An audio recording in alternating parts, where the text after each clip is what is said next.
우리에게 주시는 말씀 에스더서 9장 20절부터 32절인데요. 앞에 나오는 스크린에 나오는 말씀을 보시면 되겠습니다.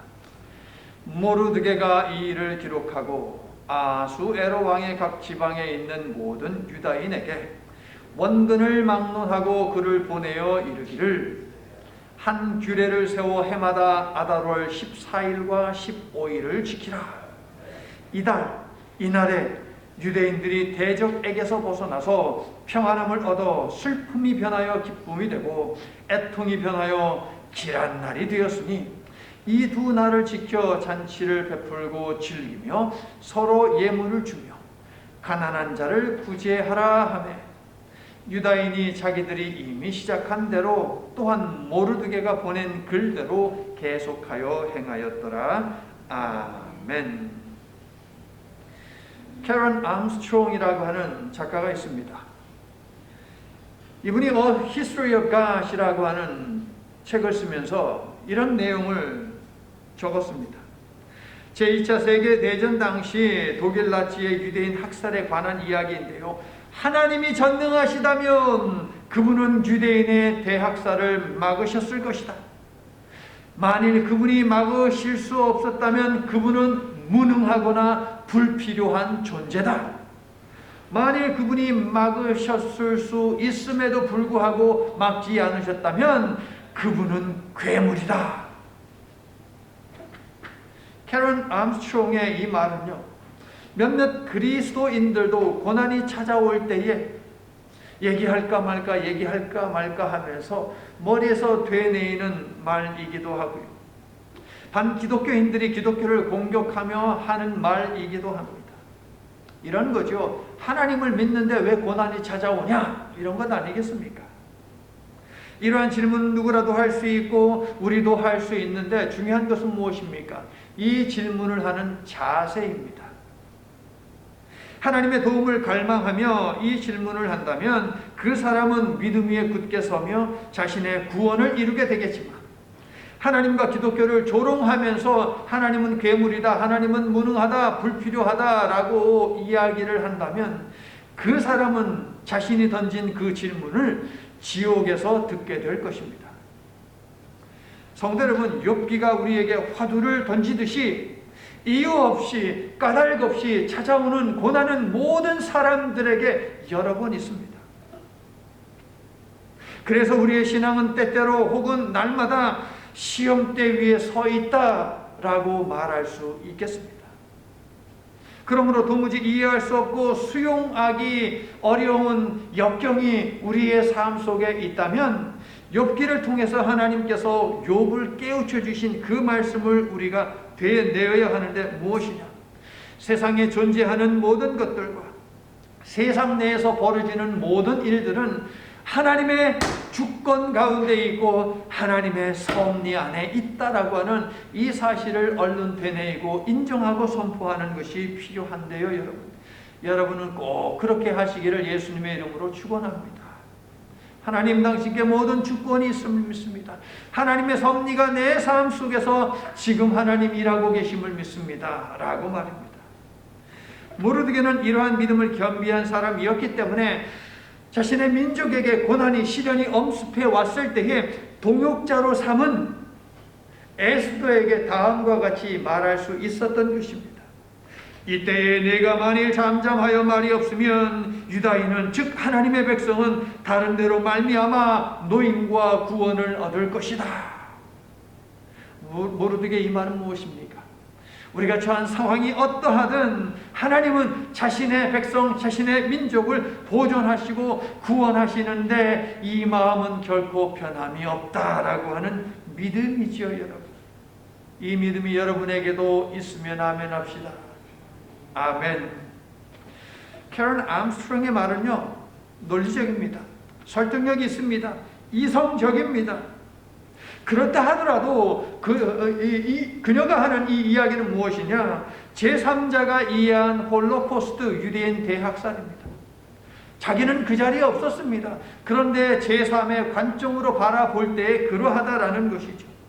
그렇다면 나치 형무소에 있었던 유대인들은 어떻게 했습니까? 정작 그들은 아우슈비츠에 갇혀 있으면서도 하나님의 구원을 바라며 희망을 품었다는 거예요, 여러분. 그 상황에 처한 당사자들이 여전히 하나님을 믿고 여전히 하나님 안에서 희망하니 그들이 겪은 참상이 아니라 그들이 붙든 믿음이 무엇이냐, 그들이 품은 희망이 무엇이냐라고 하는데 제3자는 집중을 해야 하지 않느냐라는 것이죠. 당사자들이 아니라는데 왜 이러쿵저러쿵 말을 하냐 이거죠. 에스더 시대의 이방인들은 하만의 조소를 받고 아유, 유대인 이제 끝났네, 출애굽의 놀라운 역사는 일으켰으면서도 저 하만의 소나기에서는 자신의 백성 하나 건지지 못하네, 참 무능하고 쓸모없는 신이구나, 이렇게 했다가 저렇게 했다가 변덕이 죽을 듯 하는 게 바로 유대인의 신인가 보다 라고 그렇게 조롱을 했을 것입니다. 만약에 유대인들의 하나님이 자기 백성을 구원할 수 있음에도 불구하고 구원하지 않는다면 아유, 그거 괴물이지, 괴물. 이런 말들을 쏟아내며 죄를 뒤집어 쓰고 금식하고 울며 기도하는 유대인을 향해 손가락질을 했을 것입니다. 그들이 꼭 쥐고 있는 하나님을 향한 믿음과 희망을 비웃고 한편으로는 저것들 죽여서 저들이 가지고 있는 땅도 빼앗고 재물도 빼앗고 여자도 빼앗고 다 빼앗아야지 이런 마음을 품었을 거예요. 그런데 어떻게 되었습니까? 유대인이 하만과 그의 대적들에게 전멸되었습니까? 아니요. 그 반대입니다. 오늘 본문 24절과 25절은요. 앞에서 벌어진 전체 사건을 요약하고 있는데 어디에 초점을 맞추고 있습니까? 24절, 25절 대역전이 일어났다. 여기에 초점을 맞추고 있죠. 9장 3절 하만의 편에 섰던 관료들도 하만의 계획을 버리고 모르드게 편에 섰습니다. 9장 10절, 14절 하만과 그의 10 아들들은 죽임 당했고요. 나무에 매달렸습니다. 9장 16절 아말렉 사람 하만을 추종하던 모든 자들은 몰락했습니다. 이 위대한 하나님의 대역전 서사극의 주인공 에스더는 나치 수용소에 있던 유대인들에게 승리의 날을 기대하며 기도하게 만든 대표적인 성경의 인물이에요, 여러분. 오죽하면 이 에스더서의 이야기가 얼마나 파워풀했으면은 저 나치 수용소에서 유대인들을 감시하고 감독하는 자들이 유대인들이 갇혀있는 그 방 입고 있는 그 옷 탈탈 털어가지고 에스더서라는 책이 나오면 죽도록 패고 그를 처형을 시켜버렸거든요. 에스더서는 이처럼 위대한 하나님의 승리를 노래하는 그리고 약속하는 책임에 틀림이 없는 것이죠. 자, 아우슈비츠, 그 처참한 감옥에 갇혔던 유대인들 어떻게 됐습니까? 멸망했습니까? 600만 명의 유대인들이 학살되어 나치가 원하던 대로 유대인은 이 땅에서 사라졌습니까? 아니요. 비록 600만 명 이상의 유대인들이 나치에 의해서 학살되었지만 지금 세상 돌아가는 것을 여러분 보십시오. 전 세계 정치, 경제, 예술, 의료, 영화계 등등등 모든 분야에서 정말 1등을 달리는 민족이 바로 유대인들이에요, 여러분. 모든 분야를 다 장악하고 있어요. 유대인들 인구 해봐야 이스라엘 나라에 살고 있는 인구는 830만 명밖에 되지 않습니다. 또 그 외 전 세계에 흩어져 있는 유대인들까지 다 모아봐야 1500만 명밖에 되지 않아요. 서울의 인구가 1000만 명에 육박하고 있으니까 서울의 인구보다도 작은 인구가 저 이스라엘 땅에 유대인들이 살고 있거든요. 그런데 해마다 노벨상 이것저것 많이 있지 않습니까? 그 노벨상을 갖다가 차지하는 사람을 보십시오. 4분의 1이 유대인입니다, 여러분. 성도 여러분, 인간의 모든 죄의 문제를 이미 십자가에서 해결하신 하나님께서는 코로나 바이러스라고 하는 언제 끝날지 모르는 긴 터널을 지나고 있는 우리들에게 어떤 책을 주셨느냐?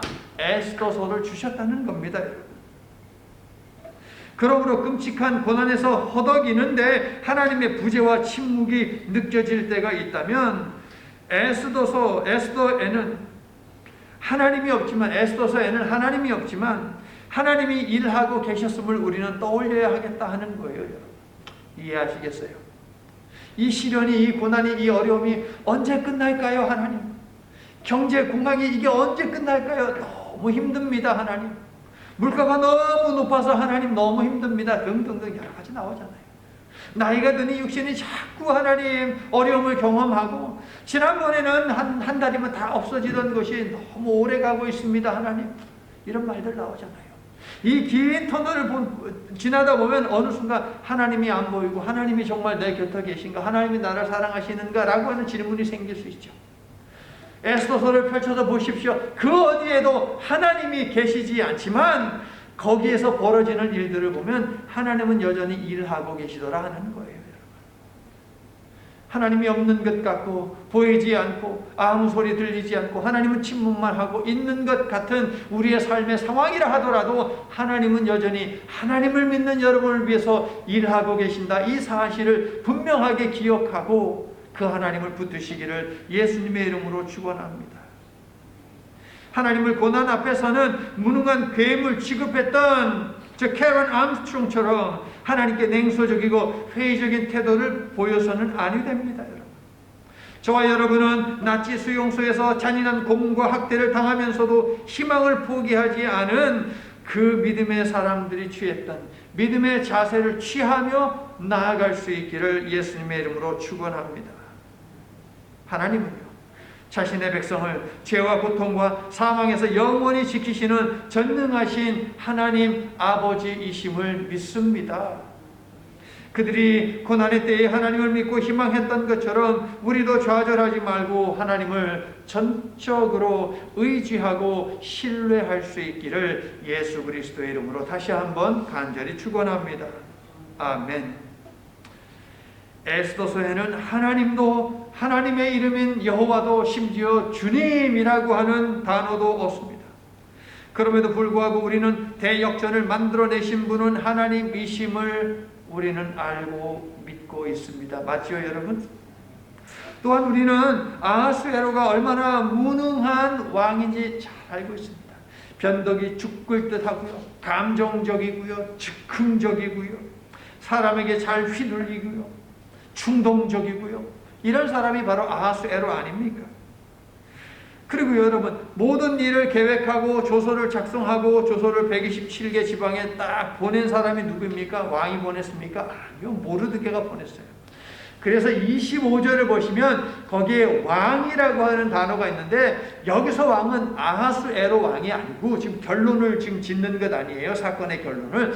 여기서 왕은 여호와 하나님, 만왕의 왕 되신 하나님이시구나 라고 하는 느낌을 우리는 가질 수 있습니다. 에스더서 속에서 보이지 않게 역사하신 하나님께서 보이지 않게 25절의 기록으로 등장해 계시더라 하는 것입니다. 자, 25절을 보세요, 여러분. 25절을 한번 보세요, 여러분. 에스더가 왕 앞에 나아감으로 말미암아. 자, 에스더는 처음에는 꺼렸습니다. 그러나 금방 돌이켜서 하나님 앞에서 금식한 다음에 나아가지 않았습니까? 기억하시죠?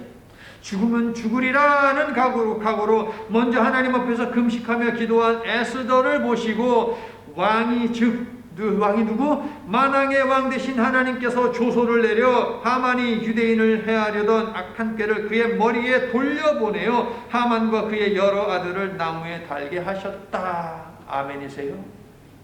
25절의 왕은 하나님이에요.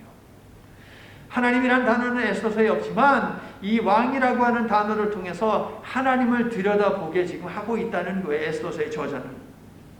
성도 여러분, 자식이 식음을 전폐하고 무릎을 꿇고 용서를 구하며 도와주세요, 구해주세요 라고 하면 여러분에게 능력이 있음에도 불구하고 여러분 자식을 외면하겠습니까, 여러분? 금식하면서 막 그냥 매달리는데 아니시오, 여러분. 금식 기도에는 능력이 있는데요, 이 능력에 대해서 31절에서 말씀을 드리도록 하고요. 급박한 상황 속에 있고 간절한 소원이 있으면 여러분도 금식하며 온 세상의 왕 되신 하나님께 매달리시기를 바랍니다. 하나님께서 여러분의 금식 기도도 받으시고 에스더서의 반전 드라마가 여러분의 삶에도 일어나게 해주시기를 예수님의 이름으로 축원합니다. 자, 이제 불임절의 의미와 의의에 대해서 좀 말씀을 드릴 텐데요. 자, 오늘 본문은요, 아무 죄 없는 유대인을 무참히 죽이고 그 재산을 약탈하려고 한 자들이 오히려 망한 이 날을 계속해서 기념하도록 기념일로, 국경일로, 절기로 정했다라고 하는 것이 오늘 본문의 전체적인 내용입니다. 자, 그런데 이 유대인의 절기 이름이 무엇이죠? 28절, 31절을 보면 이 절기의 이름이 있지요. 뭐라고 나와 있어요? 부림일이라고 그렇게 나와 있어요. 하만의 악한 꾀로 인해 진멸될 날이 모르드게와 에스더를 통해 역사하신 하나님의 도움으로 승리한 날이 되었다. 그래서 이 날을 기념하며 부림일이라고 하는 이름을 붙였습니다. 자, 그런데 여러분, 제가 뭐 얘기하면 그 다음 글자를 넣어보세요. 유월절. 그 다음에 순서대로 해볼까요? 맥추절, 오순절, 그 다음에 또 초막절, 나팔절, 성탄, 부활, 추수감사. 자, 이런 통일성을 위해서 불임일이라고 하지 말고 불임절이라고 하는 것이 좋겠다 하는 거예요. 불임절. 자, 그러면 이 승리하게 된 이 날을 왜 불임절이라는 이름으로 붙였을까요?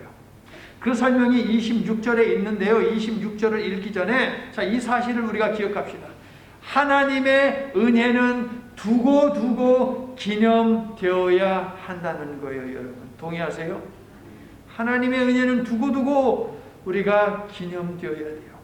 여기서 말하는 하나님의 은혜는 지금 읊어드린 그러한 절기 때뿐만 아니고 하나님께서 여러분을 도우셨던 그 사건이 있습니까? 그러면 그 날을 여러분은 두고 기억을 해야 한다는 것입니다. 예수님도 자신의 십자가 죽음을 기념하라라고 최후의 만찬에서 말씀하지 아니하셨습니까?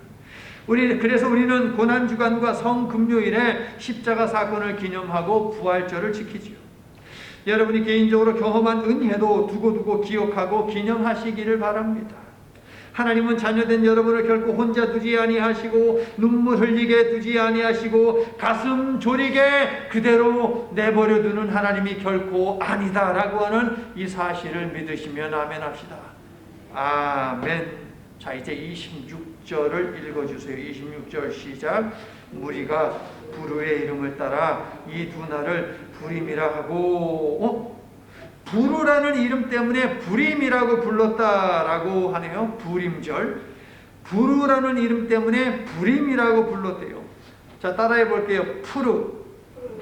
예, 부르의 정확한 발음은 푸르입니다. 정확히 얘기하면 푸림절이라고 하는 것이 이게 맞는 발음이고요. 자, 푸르라고 하는 이 단어, 부르라고 할게요. 부르라고 하는 이 단어는 3장 7절에서 이미 나왔어요. 3장 7절을 보시면 이렇게 되어 있죠. 아수에로왕 제12년 첫째 달 곧 니산월에 무리가 하만 앞에서 날과 달에 대하여 부르 곧 제비를 뽑아 12째 달 곧 아달월을 얻은지라. 부르 곧 뭐라고요? 부르 곧 제비라고 해요. 흥부가요 다리를 고쳐준 그 제비 말고, 놀부가 욕심내가지고 턱 하고 부러뜨린 그 제비 말고, 제비 뽑기 할 때 그 제비. 이 시대로 이야기하면 돌입니다. 돌. 여러 가지 색깔의 돌. 이게 이 시대의 제비였거든요, 여러분. 자, 그러면 하만은 부르 곧 제비를 뽑아서 무슨 일을 하려고 했습니까? 다시 9장으로 오셔서요. 24절을 보세요. 24절을 읽어주세요. 시작. 곧 아갓사람 함무다다의 아들 모든 유다인의 대적 하만이 유다인을 진멸하기를 꾀하고 부르 곧 제비를 뽑아 그들을 죽이고 멸하려 하였으나. 자, 부르를 해서 뭐 하려고 했다고요? 유대인들을 진멸하고 죽이려고 했다라고 이야기하지 않습니까? 부르 곧 제비는 유대인을 진멸하려는 유대인의 원수, 대적, 악한 하만의 음모가 가득한 죽음의 도구요 살인의 수단이었다 하는 것을 알 수 있죠. 자, 부르는요 하나의 제비입니다. 하나. 그죠? 이 시대 돌이었어요. 돌 하나라고 할 때 이것을 부르라고 했습니다. 그런데 하나만 가지고서 제비뽑기 못하잖아요. 돌이 여러 개 있어야 되잖아요. 그래서 하나, 둘, 셋, 넷 여러 개가 있으면 뭐라고 하냐면 부림, 정확한 발음은 푸림이라고 해요. 그러니까 단수 하나는 부루라고 하고 하나 이상, 두 개 이상이면은 그러면은 부림이라고 합니다. 그래서 부림절이라고 그렇게 부르게 되었다라고 여러분이 정리를 하시면 되겠어요. 자, 부림절은요, 제비용 돌들을 뽑은 날, 이게 바로 부림절입니다. 하만은 본래 이날, 즉 제비로 뽑은 12월 31일 하루 동안 세력을 규합해가지고 유대인을 죽이고 도륙하고 진멸하고 약탈하려고 했습니다. 그러나 하만의 잔당들이 오히려 12월 13일 뿐만 아니라 그 다음 날인 12월 14일 이틀에 걸쳐서 도륙당하게 되지 않았습니까? 자, 22절은요, 이러한 부림의 성격을 이렇게 설명하지요. 너무 중요한 말씀, 부림절의 핵심이니까 우리 큰 목소리로 22절을 함께 합독합니다. 시작. 이날에 유다인들이 대적에게서 벗어나서 평안함을 얻어 슬픔이 변하여 기쁨이 되고 애통이 변하여 길한 날이 되었으니 이 두 날을 지켜 잔치를 베풀고 즐기며 서로 예물을 주며 가난한 자를 구제하라 하매. 자, 4장 3절에서 하만의 조소로 유대인들이 크게 애통했는데 좋은 날로 바뀌는 반전이 일어났다 하는 것이죠. 그날이 바로 부림절이에요. 애통이 길한 날로 바뀌었다. 눈물이 기쁨으로 바뀌었다. 이 날이 바로 부림절이라고요. 자, 22절에 여러분 적어두세요. 22절에 한번 적어두세요. 오늘 우리가 내 손을 주께 높이 듭니다. 요즘에 이 찬양 계속 불렀어요. 이 찬양의 배경이 되는 말씀 에스더서 9장 22절이고요. 그 다음에 있습니다. 시편 30편 11절이라고 적으시고요. 시편 30편 11절. 그리고 이사야서, 그러니까 4라고 쓰면 되겠죠. 61장 3절. 시편 30편을 지난주에 이어서 오늘도 교동문으로 우리가 함께 읽었으니까요.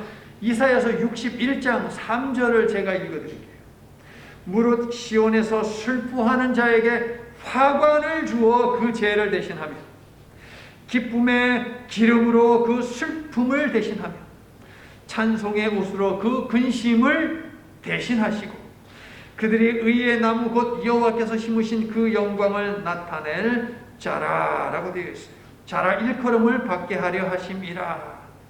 자, 부림절은요, 하나님의 구원 섭리가 마침내 드러나 모든 것이 역전되어 평안함을 얻게 된 날, 평안함을 되찾은 날, 이 날이 바로 부림절인 것이죠. 성도 여러분, 자신의 백성을 지키시는 하나님의 부림절 구원 역사는요, 일회적이지 않고 지속적입니다, 여러분. 저와 여러분의 삶에 슬픔이 기쁨으로 바뀌고 근심이 찬송으로 바뀌는 많은 부림절들이 있게 되기를 예수님의 이름으로 간절히 축원합니다. 아멘. 이 부림절이 여러분의 삶 속에서 있기 위해서는 무엇을 해야 하느냐 읽어주세요. 시작. 부림절이 나에게도 일어나기를 원한다면 저것을 얼른 여러분 기억을 하세요. 저 신앙의 결단에서 부림절은 시작했거든요. 페르시아에서는 해마다 제비뽑기를 했습니다. 고대 세계에서는 신의 뜻을 묻기 위해서 제비뽑기하는 것은 너무나 일상적인 일이었어요. 그러나 이 제비뽑기가 믿음으로 하나님을 소망하는 사람들에게 고난을 주자 그 하나님의 사람들은 하나님의 뜻을 살펴 먼저 알아서 순종했다는 것입니다. 에스더서에 하나님이란 단어가 있어요? 없어요? 없어요. 하나님이 에스더나 모르드게나 혹은 유대 백성들에게 너희들 이렇게 하라라고 하는 지시의 말씀도 있습니까? 없습니다. 너희들이 이렇게 하면 내가 너희들 도와줄게 이런 말씀 없습니다. 너희들이 이러하기 때문에 이런 고난이 당한 것이야 이런 말씀도 없습니다. 에스더서에 하나님이란 단어가 없다는 것은 하나님의 백성들이 하나님의 임재를 전혀 느낄 수 없었다라고 하는 것을 암시하기도 합니다. 우리들의 삶도 마찬가지죠. 고난이 너무 크고 너무 두껍고 길면 그러면 우리도 어느덧 느끼게 됩니다. 하나님이 계시는가? 라는 질문 말이에요. 하나님의 부재에 대해서 퀘스천, 하나님의 침묵에 대해서 퀘스천 하게 된다는 것이죠. 에스더 시대에 하나님의 백성들이 그러했습니다. 그래서 에스더서에는 하나님이라는 단어가 찾아지지 않는 거예요. 하나님의 모습이 보이지 않고 하나님의 말씀도 없고 하나님의 임재가 전혀 느껴지지 않는 상황 속에서 고난이 찾아왔다면, 그러면은 대부분의 사람들은 어떤 길을 선택을 할까요? 에스더 시대의 유대 백성들은 주신 말씀들을 끄집어내서 기억을 했다는 거예요, 여러분. 이게 바로 위대한 믿음이고, 이 위대한 믿음으로 말미암아 불임절이 탄생을 하게 됐다는 사실입니다. 하나님이 비록 아무런 지시를 해주지 아니하시고 아무런 위로의 말씀도 해주시지 않지만, 그럼에도 불구하고 우리들에게는 이미 주어진 하나님의 말씀이 있으니 이 말씀을 기억하고 우리가 먼저 알아서 순종하겠습니다. 지금 당장 하나님의 말씀이 어떤 말씀이 없어도 우리는 순종하겠습니다 라고 하는 모습을 보였어요, 여러분. 그래서 여러분들 해보세요. 그래서 애통이 기쁨으로 바뀌고 근심이 찬양으로 바뀌는 불임절이 있을 수 있었다는 겁니다. 믿음으로 희망한 사람들은 고난의 때에 시키지 않아도 해야 하는 일을 함으로 대반전의 날을 만들어냈고, 불임절은 그렇게 해서 탄생된 날입니다, 여러분. 그들이 구체적으로 뭘 어떻게 했는데요? 4가지가 찾아집니다. 앞에 2가지는 지난 주일날 했던 것인데요. 첫 번째, 유대인들은 6개월의 기간이 주어졌음에도 회개하지 않고 자기들을 공격한 자들을 멸절시킬 때에 모르드게가 저들의 것을 약탈해도 좋다라고 명령을 허락을 했음에도 불구하고 그들의 물건에 전혀 손대지 않았습니다. 이유가 무엇이라고 말씀을 드렸습니까? 600년 전 그들의 조상인 사울 왕은 하나님이 아무 물건에 손대지 말라고 명령했음에도 불구하고 좋은 것은 싹 챙겨서 자기 걸로 딱 한쪽에 두고 눈에 보기에 형편없는 것들만 다 멸하지 않았습니까? 하나님, 600년의 시간이 흘렀지만 지금에라도 그때의 불순종을 회개합니다. 하나님 용서해 주소서라고 하는 그 믿음을 가지고 그들은 그 어떤 것에도 손대지 않았다는 거예요. 모르드게가, 기도하는 사람 모르드게가 그것을 허락했다면 그것을 하나님도 용인해 주시겠다고 하는 거거든요. 하지만 유대인들은 손대지 않았습니다. 지난날의 과오와 그 잘못을 하나님 앞에서 다시 600년 전의 일을 끄집어내면서, 하나님, 우리는 손대지 않겠습니다. 우리는 순종하겠습니다. 사울은 불순종해서 이 600년의 시간 동안 아말렉 사람들이 존재하게 했고 이들로 인하여서 우리의 삶에 고난이 찾아오게 되었지만 우리는 지금이라도 끊어내겠습니다 라고 했던 것이죠. 2번째, 유대인들은요, 하만의 잔당을 마저 찾아내가지고 척결을 해냈습니다. 그래서 왕에게 하루의 시간을 더 달라라고 에스더가 이야기하지 않았습니까? 왜 하만의 그 남은 잔당들까지 다 없애려고 했을까요? 모세 오경에서 하나님께서 예언의 말씀을 2번 주셨는데 그 말씀에 어떤 내용이 있었느냐? 아말렉은 진멸된다. 이 세상에서 그 이름이 없어진다라고 하나님께서 말씀하셨거든요. 그러니까 모세 오경을 통해서 주셨던 하나님의 말씀을 성취하는 일에 유대 백성들이 앞장섰다는 거예요.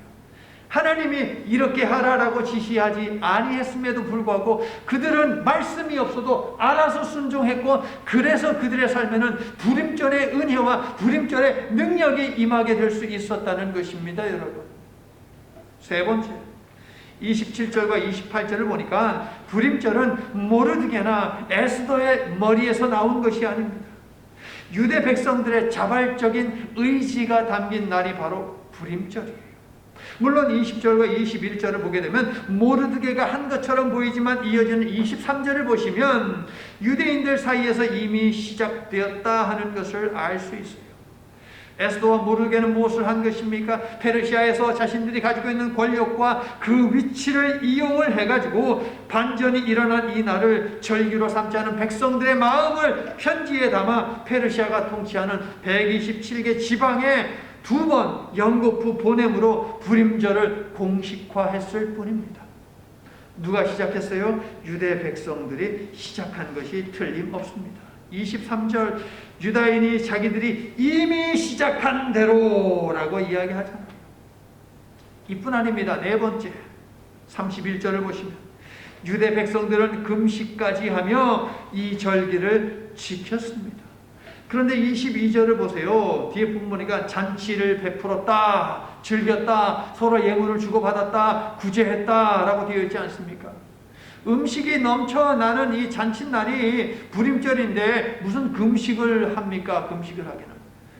금식을 했습니다. 언제? 12월 13일 그 당일을 에스더의 금식 기도일로 선포하고 12월 13일에는 유대 백성들이 금식했고 대부분의 오늘날도 대부분의 그 유대인들은 12월 14일 하루를 불임절로 지킵니다. 하지만 성이 있고 그 성 안에 도시가 있는 예루살렘, 헤브론, 여리고와 같은 이러한 그 지역에서는 12월 15일 날 불임절을 여전히 지키고 있거든요.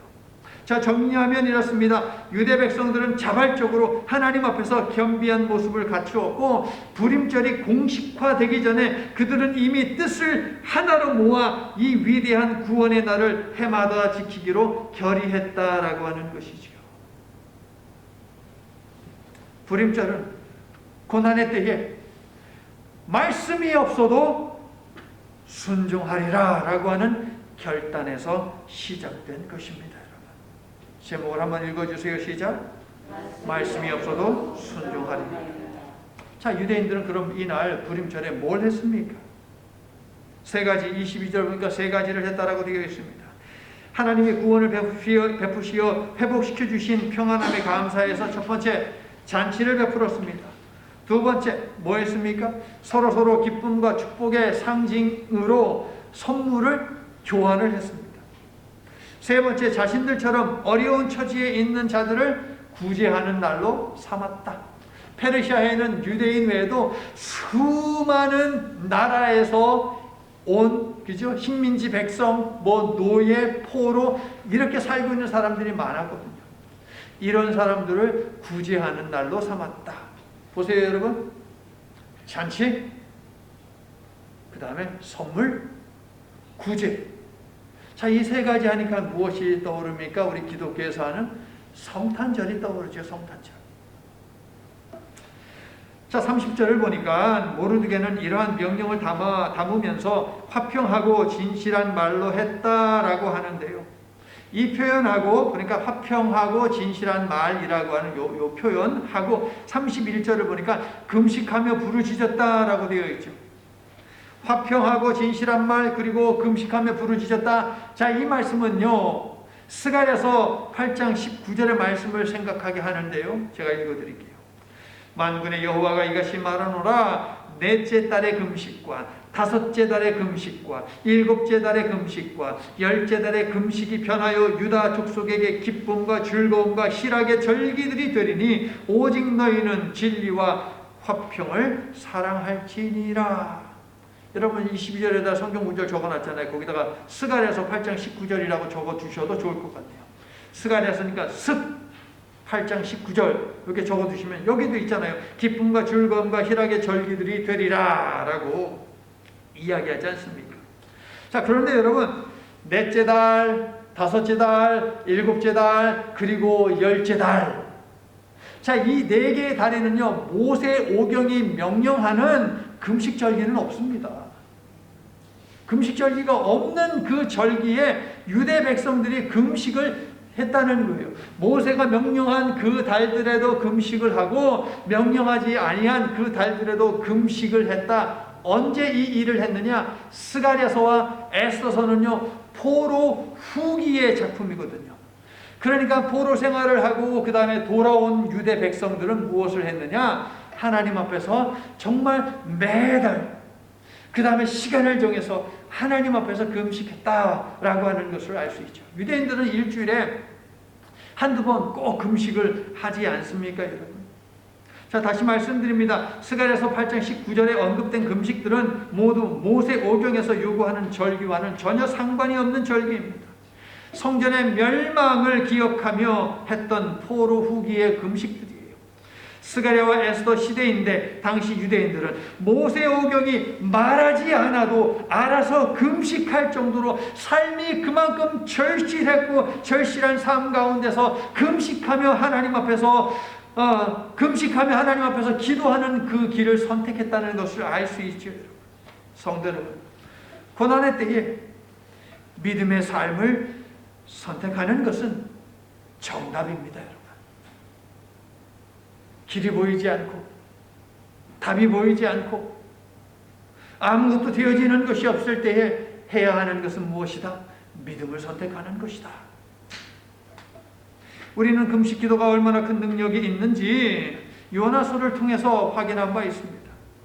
고대 근동에서 가장 잔인하고 흉악하기로 아주 그냥 악명을 떨치던 아시리아의 수도 니누에 하나님께서 멸망시킬 것을 작정하셨지만 그 니누아가 베옷을 입고 제 위에 앉아서 금식하며 하나님 앞에서 살려달라고 구해달라고 기도했더니 하나님께서 뜻을 돌이켜서 멸망시키지 않은 것 여러분 기억하시죠?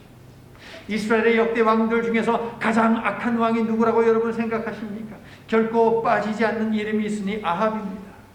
이스라엘 백성들로 하여금 우상을 숭배하게 하지 않았습니까? 그뿐입니까? 나봇이라고 하는 사람을 죽여서 그의 포도원을 빼앗지 않았습니까?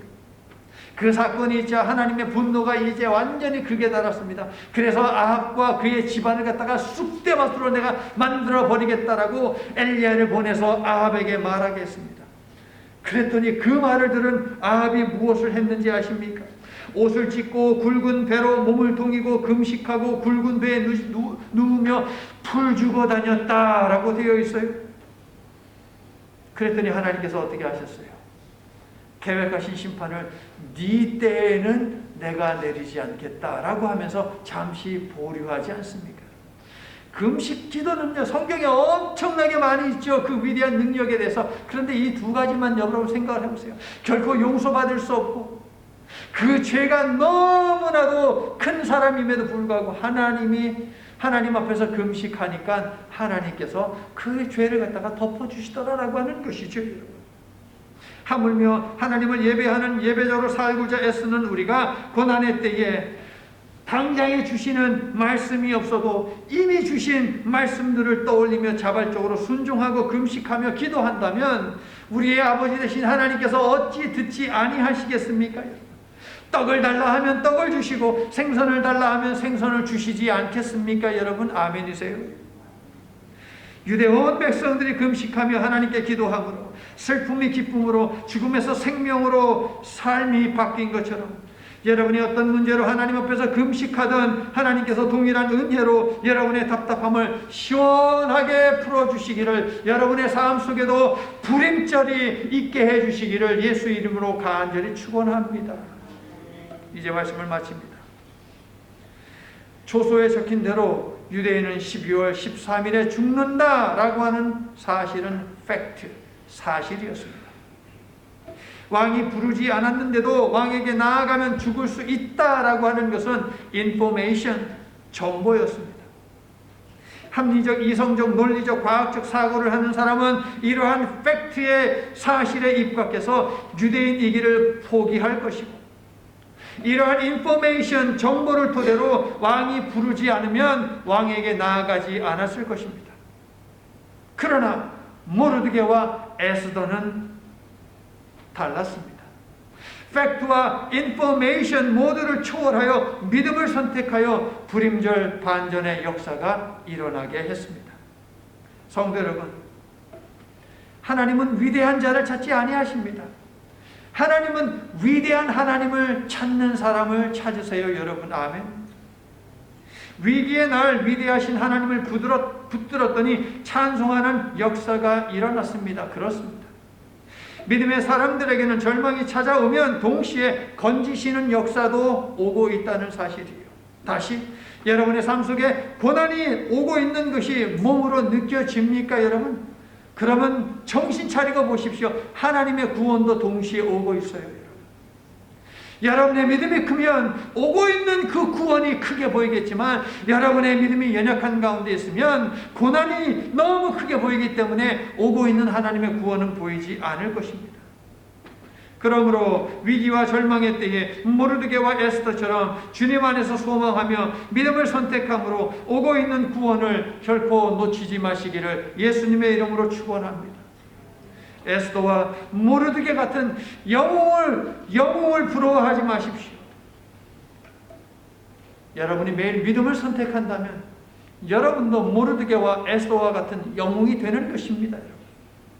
믿음을 선택한다면 여러분도 영웅의 삶을 살 수 있다고요. 여러분. 삶 가운데 고난이 있을 때 믿음으로 하나님께 부르짖고 하나님을 소망하며 금식하고 애통함으로 구덩이에서 건지시는 불임절 사건이 저와 여러분의 삶 속에 넘쳐나기를 나사렛 예수 그리스도의 이름으로 간절히 축원합니다. 아멘. 하나님, 먹보다도 더 검은 죄로 인해 멸망받을 수밖에 없는 우리가 무엇이라고 보혈의 공로를 힘입어 흰눈보다 더 희게 하시는 용서와 구원의 은혜를 덧입게 하신 것입니까?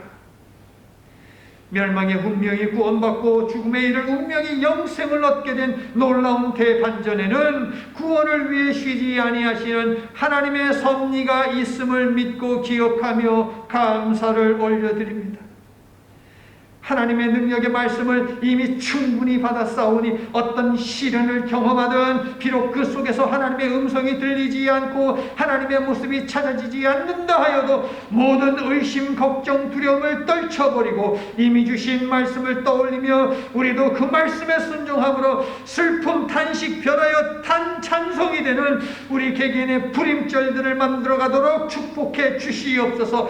믿음으로 반응하는 백성으로 살아서 그리스도의 향기가 되고 그리스도의 편지가 되어 슬픔을 기쁨으로, 절망을 희망으로, 멸망을 구원으로 바꾸는 생명의 복음을 증거하고 선포하며 살도록 붙들어 주시옵소서. 예수님 이름으로 기도드립니다. 아멘.